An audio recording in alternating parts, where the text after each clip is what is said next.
Hi everyone. This is one of the Illuminati cards from the Illuminati card game, the Assassins card game actually. Now a lot of people are pointing this out that it matches this movie theater for the unfortunate slayings and just the terrible things that man Holmes did up there. Now I did a breakdown of this before showing how that this is coordinated an awful lot with the Illuminati things and has been planned for a long time. We're going to take a look at this card right here. This guy here called himself the Joker. Well, the devil just happens to call himself normally the Joker at that point. He is known as, just like here, the snake guy, Quetzalcoatl. This is why the Illuminati all the time have their guy with the pyramid hat. Here he is right here, the snake god that comes down at the end of the age. He actually comes down on the day of the Lord. Right now he can go back and forth and such. And on the day of the Lord, he and his angels are cast down. This is Satan.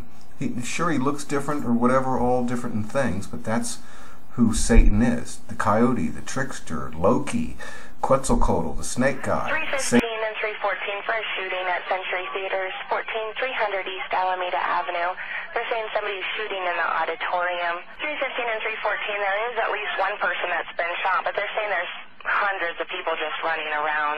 316, be advised. 6 somebody sprayed some gas over here too. 316, I need a rescue in here hot too. I got a guy shot. And inside of Theater 9? Just outside of Theater 9. Team 6, we got another person outside shot in the leg, a female. I got people running out of the theater that are shot in room 9. 318, we also have another victim on the north side of the theater in the parking lot. I'm being told that he's in Theater 9. From what I'm smelling inside, it sounds like it's... Killer's meticulous planning and that plan as it unfolded, how he lured campers into trusting him. ABC's Miguel Marquez is in Oslo and he leads us off again tonight. Miguel. David, as the weight of this tragedy begins to sink in, we are learning more about how ruthlessly this plan was carried out. 3:26 p.m., a massive car bomb shatters downtown Oslo. The target, the Prime Minister's office. The streets turn into makeshift triage areas. But this horror is only beginning. 45 minutes later, and 23 miles west of the city, the shooter arrives at the ferry dock for Utoya Island. This yellow tent right back here, that's where the ferry comes in. That's also where the shooter boarded the ferry to take him to the island. One witness we spoke to says he was so convincing as a cop that officials from the island even came over to the ferry here, checked his credentials, and let him on. He was uniformed as a policeman. He had ID. He acted just like a police usually does. 15 minutes after boarding the ferry, the shooting begins. He started to make people to come to him, to make young people... And people went? Yeah. 4 people stood around him when he started to shoot them. Almost at point-blank range? Yeah.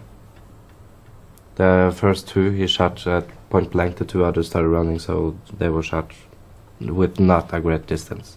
Adrian Percone saw the shooter 3 times. He tried to swim from the island, but the water was too cold and the shore too far away. He returned to the beach. As he lay motionless, a dozen or more friends were shot and killed right next to him. One of the dead even laid across his legs. I could hear his breathing. I could also feel his boots very near me. And I could feel the warmth from the barrel when he pulled the trigger. A television helicopter caught the gunman in the act. Bodies laying all around him, children in the water, their hands in the air. He yelled, "I'm going to kill you all."